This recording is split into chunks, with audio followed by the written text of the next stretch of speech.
Assalamualaikum warahmatullahi wabarakatuh. Alhamdulillahi rabbil alamin. Wa bihi nasta'inu ala umurid dunya waddin. Asyhadu an la ilaha illallah wa asyhadu anna Muhammadan abduhu wa rasuluh. Allahumma salli ala sayyidina Muhammad wa ala alihi wa sahbihi ajma'in. Amma ba'd. Sahabat hikmah yang saya hormati, alhamdulillah kita ketemu lagi dalam tayangan yang insya Allah penuh manfaat dengan catatan mempergunakan akal dan berupaya mengamalkan dalam kehidupan sehari-hari. Tayangan ini tentu tidaklah terlalu banyak membawa faedah apabila kita hanya menyaksikannya tanpa mengambil pelajaran, apalagi melaksanakannya dalam kehidupan sehari-hari. Tayangan ini tentu memberi edukasi, mudah-mudahan setelah kita tayang dan menyimaknya, kita mengambil nilai-nilai positifnya, kita buang nilai-nilai negatifnya, lalu yang paling penting dari itu kita amalkan dalam kehidupan sehari-hari. Apa saja yang kita akan uraikan pada kali ini? Mari kita simak tayangan berikut ini.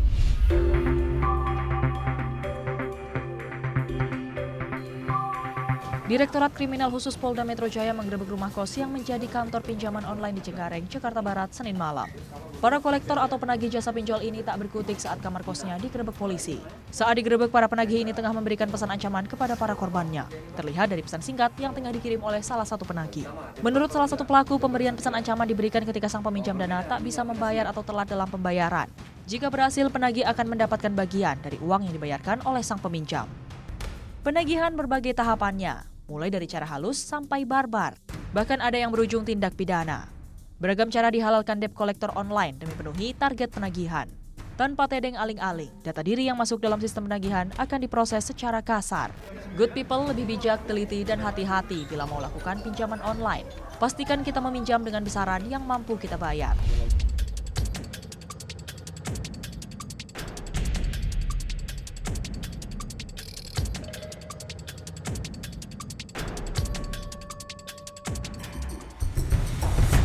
Jerat pinjaman online kembali makan korban.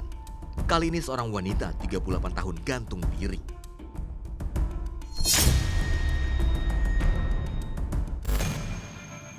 Jasad WPS ditemukan pertama kali oleh mertuanya. Kaget melihat tubuh menantunya menggantung di teras rumah, mertua korban pun langsung berteriak. Suami korban sempat menurunkan korban, namun nyawa korban sudah tidak tertolong. Menurut Nanang, sang suami, akhir-akhir ini istrinya bersikap aneh. Seperti orang bingung memikirkan banyak masalah. Namun tidak pernah bercerita bahwa sedang terjerat hutang pinjaman online. Korban meninggalkan secari kertas berisi permintaan maaf dan permohonan pamit dari korban, serta wasiat yang mengungkapkan korban memiliki belasan hutang yang totalnya mencapai puluhan juta rupiah. Good people, penagihan pinjaman online berbagai tahapannya, mulai dari cara halus sampai barbar, bahkan ada berujung tindakan pidana. Hal inilah yang bisa membuat peminjam tertekan. Mirisnya sistem pinjaman tunai berbasis digital yang populer beberapa tahun belakangan ini telah makan sejumlah korban. Faktanya ancaman dan teror yang bergulir bisa sebabkan nyawa melayang.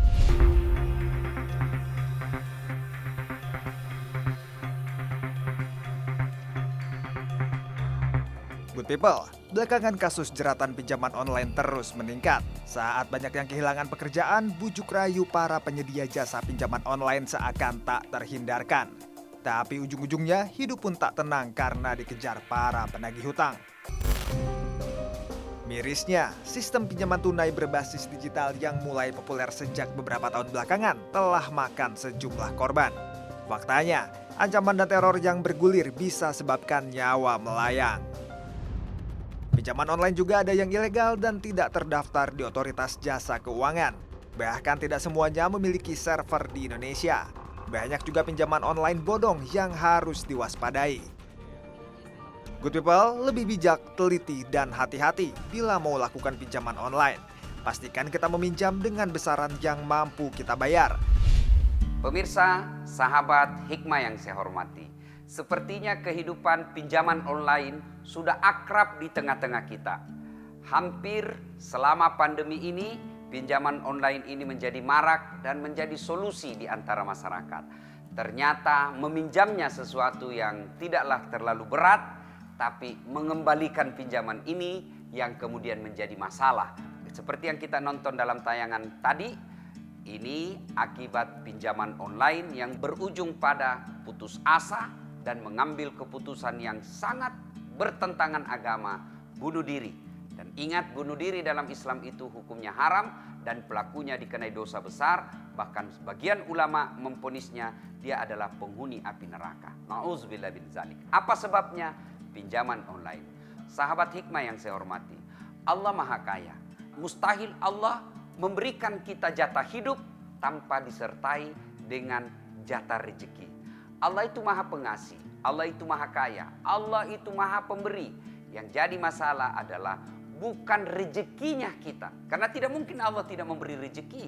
Allah pasti memberi rezeki. Lalu kenapa ada orang yang kemudian terlilit dengan utang? Salah satu sebabnya karena gaya hidupnya melebihi rezeki yang Allah berikan. Maksudnya apa? Contoh konkret, gaji saya dalam sebulan 2 juta rupiah.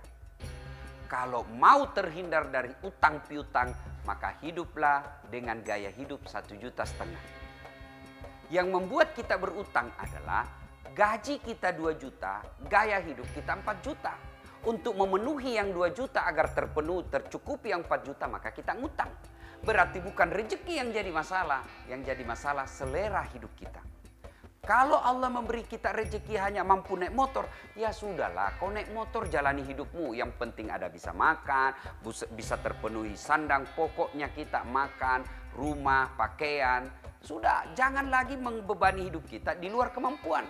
Datanglah itu tukang pinjam-pinjam.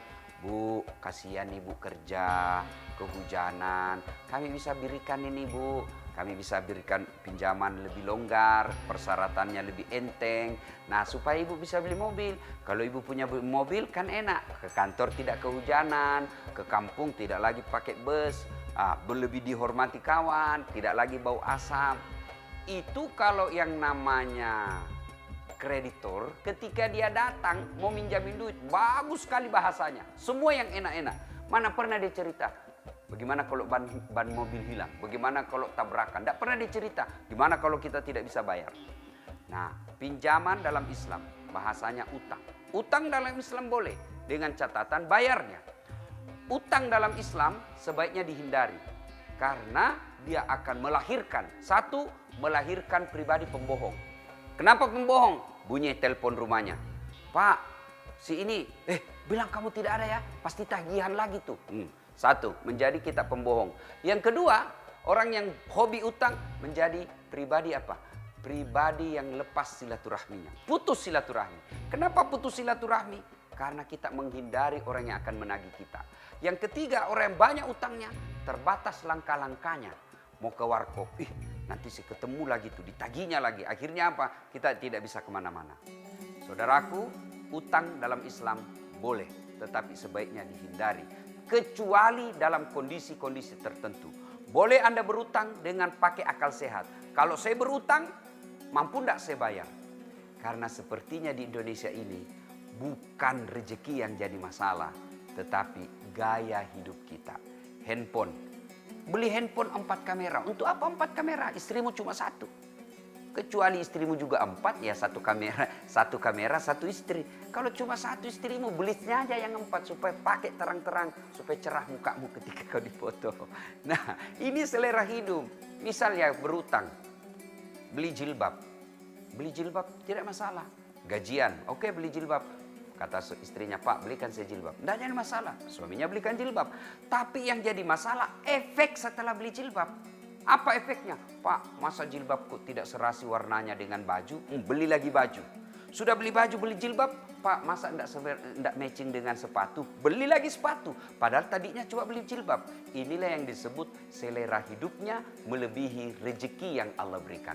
Kalau kita punya rezeki 2 juta, gaya hidup di bawah 2 juta, insya Allah tidak berutang. Tapi yang membuat kita berutang, rezeki dari Allah 2 juta, gaya hidup kita 5 juta, maka 3 jutanya pasti kita ngutang. Semoga Allah menghindari kita dari tabiat dan kebiasaan berutang.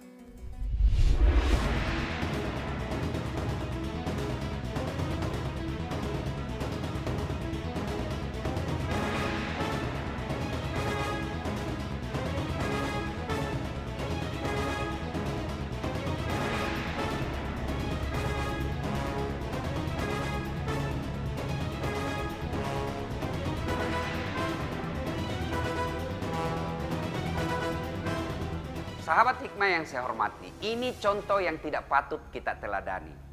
Dalam Islam, kaidah fikih, hadis Rasulullah sallallahu alaihi wasallam menjelaskan la darar wala diror. Jangan kau celakai dirimu dan ingat jangan pula kau mencelakai orang lain. Saya rajin sholat, Senin Kamis, tahajud tiap malam, tadarus setiap selesai sholat. Tapi saya mencelakai orang lain. Saya tahu saya sakit, saya tahu saya ada virus. Lalu saya keluar rumah menyebarkan virus itu, maka sesungguhnya saya bukanlah orang yang mulia di sisi Allah. Karena Nabi menjelaskan, khairun nas anfa'uhum linnas. Sebaik-baik manusia di antara kalian adalah yang paling banyak manfaatnya buat orang lain.